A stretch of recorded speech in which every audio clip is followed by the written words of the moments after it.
Welcome to the 126th edition of Pro Wrestling Majestic Again. I am Tigerhite. And I'm pinnacle. So the title is still vacant. We're going to hop right into it. Let's talk about my soapbox, RAW. So across the board, viewership and demo was up for all the shows that I could find, so that is a good thing.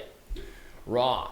1.522 instead of 1.391 and a 0.47 demo instead of a 0.43. So a good uptick on both. The Sami Zayn Seth Rollins match was pretty much the highlight of the show. It was for the world title. It was also the main event, and it made sense. But that also set up essentially War Games. Mm-hmm. Now, War Games generally has 5-on-5. But this one is going to be, at least to our knowledge right now, a 4-on-4. But there are talks right now that Drew McIntyre will be joining Judgment Day and also their team for that 5-on-5. I have no idea how they're going to do that, but WWE has been on a roll. The Fatal 4-Way match, it was a mistake. It was supposed to be a double bin between Ivar and The Miz. But Ricochet suffered a concussion, or he was knocked loopy and accidentally kicked out of the moonsault. So that's why The Miz won the match, because I guess the original thing was a triple threat with Ivar and Miz taking on Gunther for the Intercontinental Champion. The Creed brothers officially are on Raw, so that is a net positive for them, and they had a fun match with DIY. The number one contenders battle royal was a thing. I think Zoe Stark won. I could be wrong, but there you go. Nothing really outside of that happened that meant anything to anybody. Akira Tozawa and Shinsuke Nakamura had a fun match, but they're pushing Akira, so that's fine. Yep. NXT. That got a 794,000 next to 674, and then a 0.26 instead of a 0.2. People, the main roster stars were not in the main event at all. These are significant number ups, and I don't believe that Alpha Academy, who were on this show, were announced at all for NXT. No. So this whole thing about they are only winning because of the main roster people is clearly a lie. Mm-hmm. So that needs to stop there. Noam Dar and Akira Tozawa had a good match for the Heritage Cup. Lyra Valkyria still is kind of iffy on promo. The main event segment here was awesome because Trick basically said, I don't know who attacked me, insinuated that Carmelo might have, and this was the final thing of Carmelo having the space with the hug. And it's such great storytelling, just fantastic. Yeah, absolutely. Dijak and Tyler Bate had a good match, but is there a way that Tyler Bate or Dijak can have a bad match? No, I think that's impossible. I think it's physically impossible. And Braun Breaker and Von Wagner also had a good match, but once again, Braun Breaker cannot have a bad match. And Von Wagner is getting just so much better. Yep, he is. This whole thing with Robert Stone is awesome. He is over with the crowd, and I am so excited about that. It took them a minute, but you know what? Better late than never.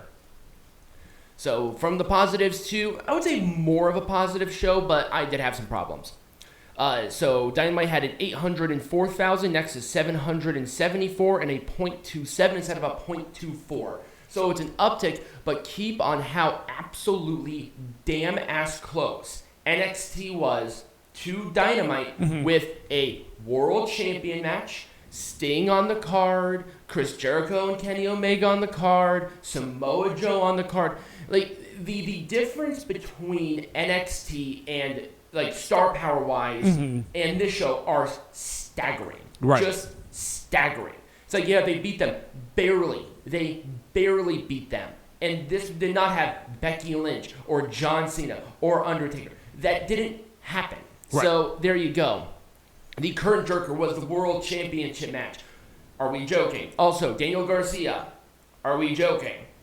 Samoa Joe beating Keith Lee clean and then vacating the Ring of Honor World Boy, title. if what I'm hearing is true, poor Walter. Yeah, poor Walter. There's Keith Lee just jobbing out, and then Samoa Joe essentially taking the title that Keith Lee was going after and saying, this shit sucks. Let me throw this away, and I'm going to go after the AEW World Champion. Not the Ring of Honor World Champion, the AEW World Champion.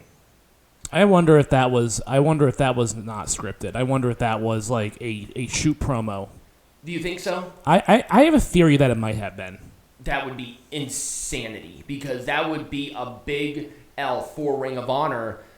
I wonder though if that was a shoot promo and not scripted. That would be crazy. So, anyways, I'm sure that theory will just run wild now. Sting and Darby Allin took out the Outrunners. The Outrunners were on the pre-show of Samhain, and here they are taking on Sting, which is one of his last matches, by the way, and Darby Allin.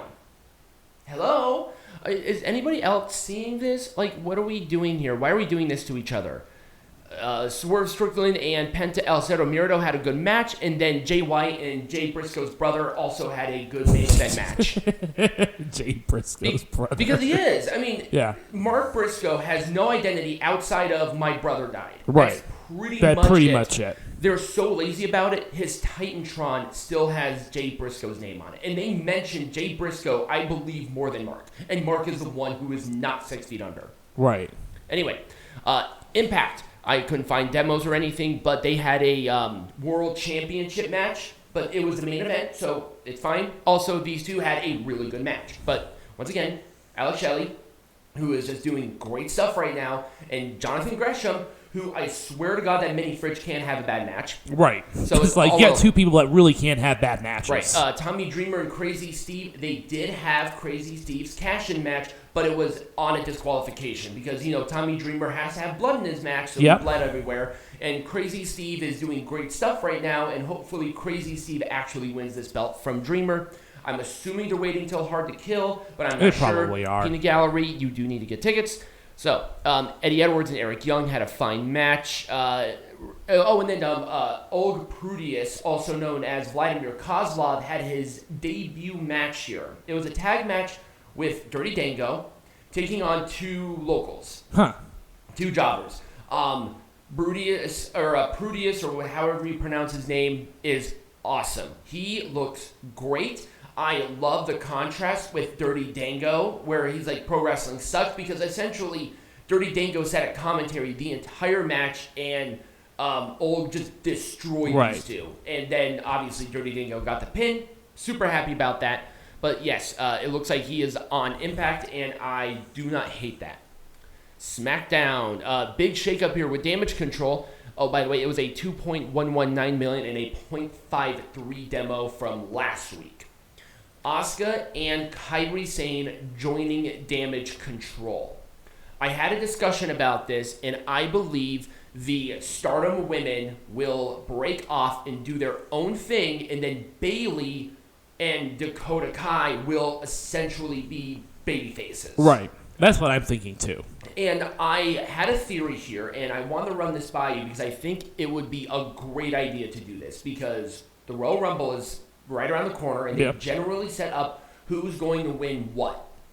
I think Bayley is going to win the Royal Rumble on the women's side. And go after Io Sky for... Io Sky is going to attack Bayley that same night. Right. And essentially kick that off. I think that would be the best way to do that. Yeah. Especially now because there's new life within Damage Control. Mm-hmm. And that keeps that going for a few more months before it kind of sputters out. Now, I don't know when Dakota Kai is coming back, but she is trying to play peacekeeper here between the two with Io and Bayley and now Kairi. But I like it. I was very... I wonder. Well, obviously, we all know that Bianca Belair is going to be the leader of that stable, but I wonder if that will be the debut match for Jade Cargill. Oh, I didn't even think about that. That would be a very interesting. Like the women's war game match would be, because it would be 5-on-5, so you have to think about, okay, well, we got to assemble a team of 5. Well, I mean, you do Bianca Belair, Charlotte Flair, Jade Cargill, possibly. I just can't think of anybody else on. Shotzi, because Shotzi is involved within this whole thing as well. And they can bring in somebody else too. Yeah, they can do something else too. Oh yeah. Absolutely. I mean, it depends if Dakota Kai is healthy enough to get back in the ring for Survivor Series, because she's still technically out with her knee injury. Right. So that really just depends. They could do 4x4 theoretically. Yeah, they could just set that up. Because right now Raw already has the men's war games. The women's war games has to be somewhere, and this is essentially the only faction right now. Right. So there you go. It would make the most sense. And despite LA Knight losing at Crown Jewel, he is just as popular, if not more popular now than he was then. He had a good match with Grayson Waller. I like Kevin Owens being on commentary and continuing that rivalry with A-Town Down Under. And there you go. And also, the turn from Santos Escobar. I think it was too little too late, because the main reason that Santos was having a problem was with the United States champion. But since Rey Mysterio is no longer the champion, I guess they can say, he was mad that he never got his shot, but Santos did get a shot, and he lost to Rey Mysterio. Right. So that's already squashed. So why did Santos attack Rey again? It doesn't make any sense. But I don't know. I think that putting the title on Logan Paul was a good idea at the end of the day. But we'll talk about that when we talk about Crown Jewel. Yes, we will. Absolutely. And I think really other than that, there was not really anything else going on. So let's talk about Powerrr. Powerrr is setting up their big return to some sort of arena in Florida that they used to go to all the time. I think it's like the first time in 15 years. So they're setting up that card. EC3 is taking on Jack Stane for the world's heavyweight champion. Kenzie Page is defending the women's world against Samantha Starr. And then we had a title match here with Max the Impaler. It was fine. It was Max. So, they have their own sort of match. Right. I did like that the Heat Seekers, who were three-time NWA World Tag Team Champions, made their debut or return. But not only that, the announcers explained to us why we should care about these two weirdos, which is great. Southern Six were fine, and the main event of this show was actually not too bad. It was Paige and Taylor Rising, and I'm like, wow, these two were very impressive. They have good chemistry. And it looks like Magic Inc. is going to be going for the World Tag Team Champions, at least for now. You can take that with a grain of salt, however you want to do. If you have no idea who I'm talking about, I recommend watching the NWA to get context. It's 40 minutes. It's on YouTube. Really easy to get through. And that was really it for my soapbox. So, Peanut Gallery, what are we talking about? Well, we're going to talk about the CW and its kind of return to professional wrestling. Yes.